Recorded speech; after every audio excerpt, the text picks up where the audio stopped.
He has never once in his entire career been told no, not by a casting director, not by a label, not by a gallery, a publisher, an agent, a single gatekeeper in an industry built almost entirely on telling people no.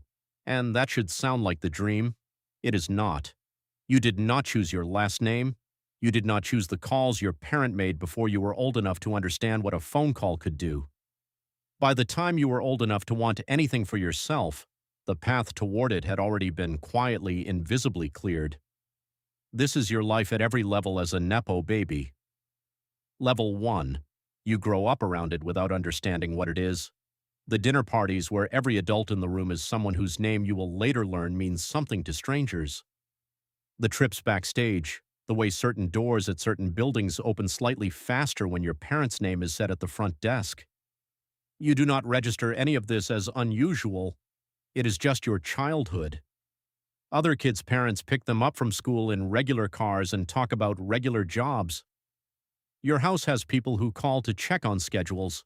There is a person whose entire job is managing your parents' time, and that person also somehow knows your soccer practice schedule.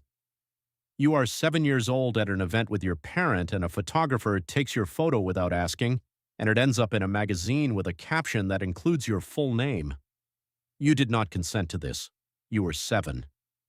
But this is the first entry in a permanent public record that will follow you for the rest of your life, and you had no say in it, and neither did anyone explain to you that this was happening, because to the adults around you it was simply Tuesday. Level 2. You are 16 and you want to try something, acting maybe, or music, or art, something that lives in the same industry your parent built their life inside. You mentioned this once, casually, at dinner. Within 2 weeks there is a meeting, not an audition, a meeting, with someone senior, someone who would not take a meeting with a 16-year-old under any other circumstance on earth, but who clears 45 minutes because your parent called them personally, or because their assistant called your parent's assistant, or because the favor economy that runs underneath every creative industry simply produced this outcome, the way water finds the lowest point without anyone deciding it should. You walk into the meeting and you are good. This is important, and it is also the thing that will haunt you for the rest of your career. You are actually talented. Nobody can manufacture the thing you do in that room. The senior person is not performing politeness. They are responding to something real. But you will never know, not for one single day of your life, whether you would have been in that room at all without the phone call. You got the opportunity to show you were good. Almost nobody else gets the opportunity to show anything level 3. The thing comes out. The film, the album, the show, the gallery opening, whatever your specific version of this industry produces as the first public artifact, it gets covered, not because of buzz, not because of an algorithm, because outlets that would not return an unknown artist's email return yours within the hour, because the publicist representing you also represents your parent, because the editor assigning the review went to the same parties your family goes to. The review is mixed. It says you show promise. It says you are clearly talented but still finding your voice. It says, and this is the line that will sit in your chest for years, that it remains to be seen whether you can build a career independent of your family name. You read this in your childhood bedroom, the one with the trophies from a childhood that already had handlers in it, and you feel something that does not have a clean name. Not anger exactly, something closer to dread. Because the critic just said out loud the thing you have been quietly afraid of since you were 7 years old, standing in a doorway that opened faster than it should have. Level 4. You're in a room, an audition, a pitch meeting, a competition for a spot, and there is someone else there, someone with no name behind them, someone who has been doing open calls and cold emails and unpaid work for years to get exactly this far. Someone who is, by every honest account in the room, including your own private assessment, better than you at this specific thing in this specific moment. You get the part. You know you got the part partly because of what you did in the room. You also know, with a certainty that nobody says out loud but that everyone in the room privately shares, that the decision was never going to be purely about the room. You see the other person's face when the decision is announced. It is not jealousy exactly. It is the specific exhausted recognition of someone encountering, again, the mechanism that has been quietly working against them their entire career. You want to apologize. You do not know what you would be apologizing for exactly since you did not make the system. You just benefit from it constantly, silently, in ways you cannot fully audit even when you try. You take the part. You always take the part. That is its own kind of answer to a question nobody asked you directly. Level 5. The internet finds the pattern. Someone makes a thread connecting every job you have ever gotten to a personal or professional connection your family has. The thread is thorough, some of it is unfair, coincidence dressed up as conspiracy. Most of it is uncomfortably accurate. The word arrives, Nepo baby. Two words that compress your entire life, the talent, the work, the actual hours you have put in, the genuine love you have for what you do, into a single dismissive category that erases all of it in favor of the one fact that actually does explain a meaningful percentage of your trajectory. You want to defend yourself. You start drafting a response in your head. I worked hard, I trained for years, I earned this. And every sentence is true, and every sentence also somehow fails to address the actual point being made, because the actual point is not that you have no talent. The actual point is that you will never know, and neither will anyone else, what your career would look like without the thing you did not choose and cannot return. You do not post the response. You read the thread 11 more times instead. Level 6.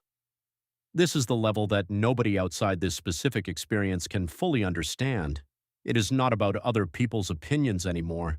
You have made peace, mostly with strangers having theories about you.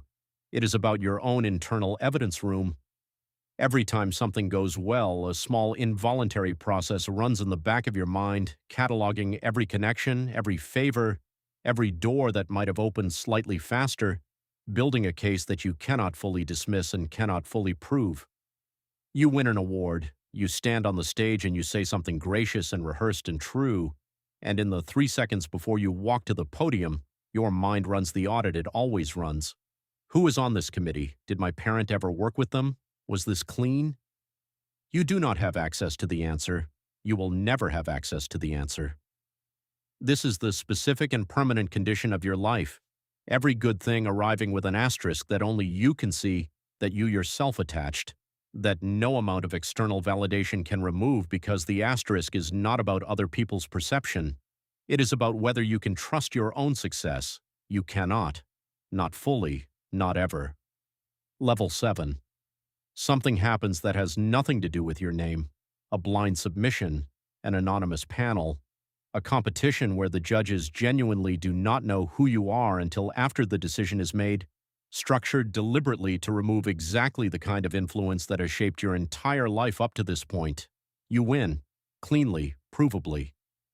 With a paper trail that proves for the first and only time in your career that this particular thing happened because of what you made and nothing else. You should feel triumphant. You do not. You feel something closer to grief, standing alone in your apartment holding the confirmation, because this single clean win throws every previous win into a kind of retroactive question that you cannot resolve.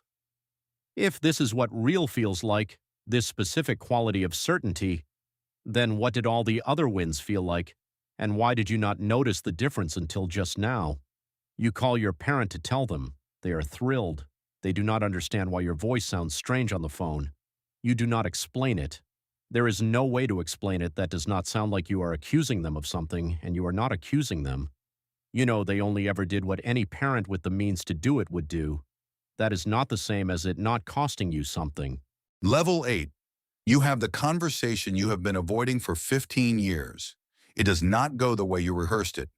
You try to explain the asterisk, the audit, the permanent inability to trust your own success, and your parent, who loves you, who has only ever wanted good things for you, who genuinely does not understand the cost of what they provided, gets defensive in the specific way that people get defensive when they are being asked to see harm in something they experience purely as love. They say, I just wanted to help you. You say, I know. They say, every parent helps their kid if they can. You say, I know that too. Neither sentence resolves anything, because the conversation is not actually about whether your parent did something wrong. Your parent did something completely understandable. The conversation is about the fact that even completely understandable, completely loving actions can produce a permanent and unresolvable condition in the person who receives them. Your parent cries, you did not want this. You wanted to be understood, not to cause pain.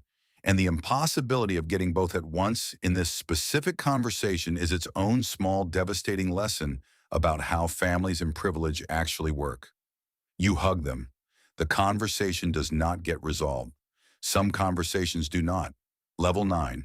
You keep working because the alternative, stopping, disappearing, refusing every opportunity on principle until you have built some theoretically pure version of a career, is not actually available to anyone, Nepo baby or not. Everyone's career runs through some combination of luck, timing, who they happen to meet, and what they were given before they could earn it. You just have more of it, more visibly, than almost anyone else doing this. You start doing something quietly, without announcing it, without making it a brand or a redemption arc for the cameras. You start saying no to things that come through the family channel. You start seeking out the blind submissions, the anonymous panels, the rooms where your name means nothing, even when it means more rejection, more silence, more of the ordinary grinding uncertainty that everyone else in your industry has always lived inside. It does not erase the earlier levels. Nothing erases the earlier levels. But it is the only available response to a condition that has no clean resolution. To keep doing the work, in the rooms where the work can actually be evaluated honestly, and to let that accumulate slowly into something that might eventually outweigh the asterisk. It might not. You do it anyway. Level 10. You have a child now, and you understand, with a clarity that arrives the moment you hold them, exactly what your parent must have felt. The specific, overwhelming, instinctive desire to clear every obstacle from this person's path, to make a single phone call that could save them years of struggle, to use every door you have ever had open for you to open doors for them. You also understand, in the same instant, exactly what that desire costs. You know now from the inside, both halves of this equation in a way your own parent never had to. Your child will grow up around the version of this industry you have built your life inside. They will have moments, a meeting that happens too easily, a door that opens slightly faster than it should, and they will carry eventually the same permanent asterisk you carry. You cannot fully prevent this. You can only decide, in each individual moment, whether to make the call. Sometimes you will. You are human, and you love them, and the desire to protect them from struggle is not a character flaw. It is one of the most basic instincts a parent has. But you will also sometimes choose not to make the call. Not because you do not love your child as much as your parent loved you, because you know something your parent did not have the perspective to know, that the asterisk is real, that it costs something permanent, and that occasionally the hardest and most loving thing you can do for someone is let them find out on their own, without your name attached, whether they actually have what it takes. You will not always get this right. Neither did your parent. That is the inheritance too. Every Nepo baby starts with a name they did not choose. The talent is usually real. That is what makes this complicated. If the talent were fake, this would be a simple story about privilege, and that would be the end of it. But the talent is real, and the privilege is real, and both of those things are true at the exact same time, with no way to ever fully separate which one produced which result. That is the actual cost of inheriting an open door. Not guilt. Just the permanent, unanswerable question of if you could have made it on your own. A question every other person in your industry never has to ask, because for them, making it was the only proof that existed in the first place. Subscribe. Drop the next topic.